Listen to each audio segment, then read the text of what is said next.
పరోపకారాయ ఫలంతి వృక్షః. వైజ్ఞానుడైన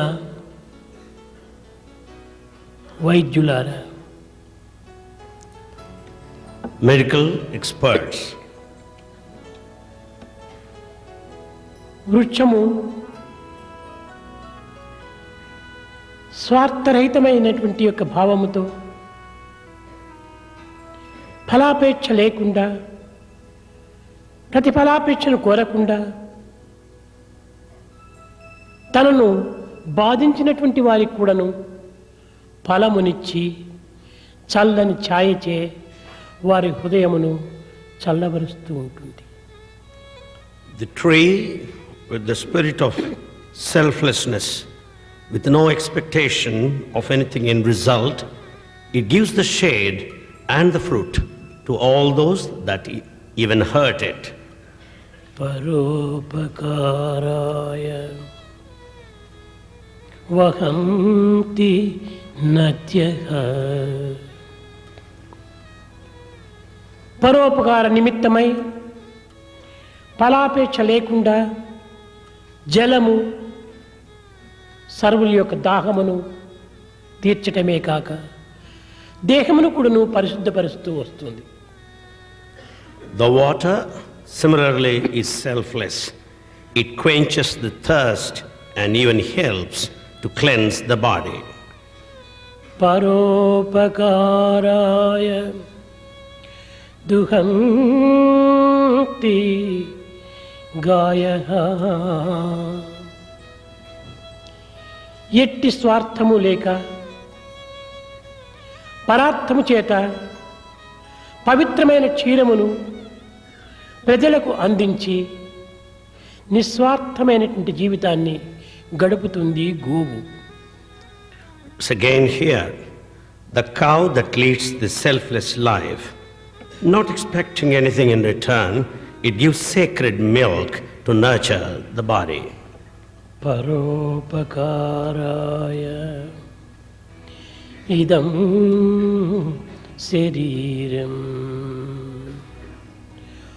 మానవ శరీరము కూడాను పరోపకార నిమిత్తమై ప్రాప్తించినదే కాని స్వార్థ స్వప్రయోజన నిమిత్తమై ఏర్పడినది కాదనేటువంటి సత్యాన్ని మానవుడు మొట్టమొదట గుర్తించాలి. Similarly, man must realize in the first instance that the body is gifted to serve others and not for selfish interest or selfishness. ఎన్ని విద్యను నేర్చినప్పటికీ, ఎంత సంపద సంపాదించినప్పటికీ, ఎంత వైజ్ఞానుడైనప్పటికీ ఇవన్నీ కూడాను కేవలం మానవుడు సమాజం నుండినే పొందగలుగుతున్నాడు. The education, the wealth, the science and technology are earned from society only. కనుక ఏ యొక్క సమాజము నుండి ఏ విద్యలను మనము అభ్యసించితిమో, అందుకొంటిమో, ఏ సంపదలను మనం పొందగలిగితమో ఆ విద్యలను, ఆ సంపదను తిరిగి కొంత మాత్రమైనా కూడాను సమాజమునకు అందించినప్పుడే మన యొక్క రుణము తీరుతుంది. Having received the wealth, the education from society, we can only pay the debt of gratitude by serving the society to a certain extent.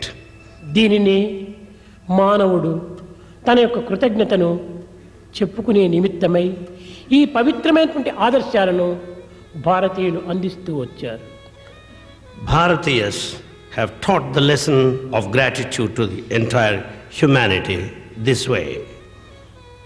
ఈ కృతజ్ఞత అనేటువంటిది మానవునికి ప్రధానమైన సుగుణము.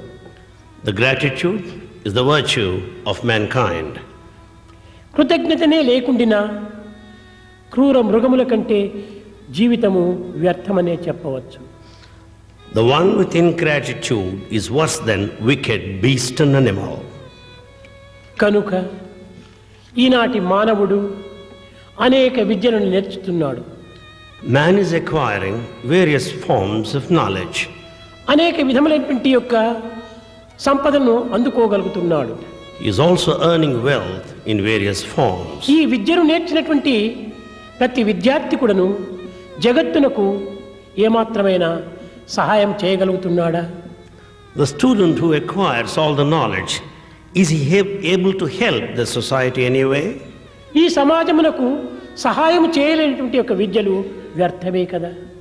If he cannot help the society, is it not a waste all his education? ఎందరు విద్యావంతులు ఈ యొక్క సమాజమునకు తోడ్పడగలుగుతున్నారు? How many educated people are serving the society? ఎందరు సంపద కలిగినటువంటి వారు ఈ జగత్తునకు తోడ్పడుతూ ఉన్నారు? How many rich people are helping society? ఎందరు మేధావులు ఈ యొక్క సమాజమునకు తగినటువంటి సహాయం చేయగలుగుతున్నారు? How many intellectuals are able to serve the society? దినదినమునకు మన జీవితము భౌతికంగా ఉన్నత స్థాయి చెందినట్టుగా కనిపించుచున్నది.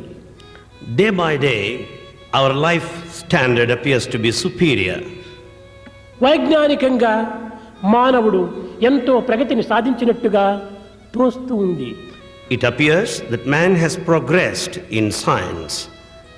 ప్రతి మానవుడు కూడాను ప్రపంచంలో ఉన్న రహస్యాన్ని పూర్తి కనుగొన్నాము అనేటువంటి భ్రమల చేత మునిగిపోతున్నాడు. Every man is carried away by the illusion that he has known the secrets ఈ of the కనుగొన్న world. రహస్యమును కానీ సంపాదించినటువంటి విద్యను కానీ సాధించిన జ్ఞానమును కానీ జగత్తునకు ఎంతవరకు ఉపయోగకరంగా తాను అనుభవిస్తున్నాడు? To what extent is helping with all the secrets of world that he has known and the knowledge he has acquired? కనుక మనము ఏ సమాజము నుండి ఏ శక్తిని మనము సంపాదించగలిగితేమో ఆ శక్తిని సమాజమునకు కూడాను ప్రతిఫలాపేక్ష లేకుండా కొంత సాధన చేయాలి. Henceforth, the strength that we receive from the society must be paid back by serving to a certain extent. అప్పుడే మన విద్యకు, మన సంపదకు, మన మేధావికి ఒక విలువైనటువంటి శోభ కలుగుతుంది. Then only the education, the wealth and the intellect are fulfilled. అట్లు కాకుండా డ్రామాలో ఉండినటువంటి ఒక కత్తి నాటకానికి పనికొస్తుంది కానీ యుద్ధానికి పనికిరాదు. The knife used in drama is used just for drama only, not in daily life. మన సంపదకు జగత్తులో ఉండినటువంటి యొక్క సముద్రమునకు కొంత సంబంధాన్ని మనము విచారించాలి. We have to inquire the relationship that exists between our wealth and the ocean outside. సముద్రమునకు వాళ్ళ నీటికి ఉండినటువంటి సంబంధమే మన ధనమునకు, మన కర్మలకు కలిగినటువంటి సంబంధం. The relationship that exists between the ocean and the rainwater also exists between our wealth and the outside society. సముద్రము జలము ఆవిరిగా మారుతుంది. The sea water transforms into vapor. అది ఒక దట్టమైనటువంటి యొక్క పొగగా రూపొందుతుంది. The vapor transforms into ఆ పొగనే మేఘంగా మారుతుంది. that becomes cloud. ఆ మేఘమే జలమును అందిస్తుంది, వర్షమును కురిపిస్తుంది. Is the cloud that rains. ఆ జలమే సెలయేరులై పారుతాయి. The rainwater flows ఆ like a river. సెలయేరులే నదులుగా వచ్చి తిరిగి సముద్రంలో ప్రవేశిస్తాయి. These lakes flow into river and merge into ocean.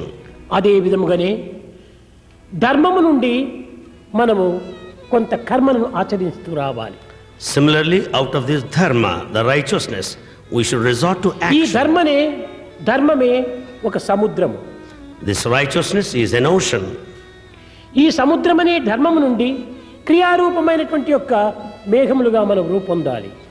Out of this ocean of righteousness, we have to become the clouds of action. ఈ యొక్క మేఘముల నుండి కురిచేటువంటి యొక్క వర్షమే మానవుని యొక్క ప్రేమ బిందువులు. The rain that drops out of the cloud of action are the drops of love. ఈ ప్రేమ బిందువుల యొక్క చేరికనే సెలయేరులు. The combination of the drops of love are the flows. ఈ సెలయేరుల యొక్క త్యాగమే సముద్రం యొక్క ఐక్యం. The sacrifice of these rivers is the unity in notice in ఈ ocean. త్యాగము గావించినప్పుడే మన జన్మస్థానమైనటువంటి యొక్క స్వస్థానమును మనం చేరగలుగుతున్నాము. Because of the sacrifice only, we are able to go back to our place of origin, righteousness. समस्त लोक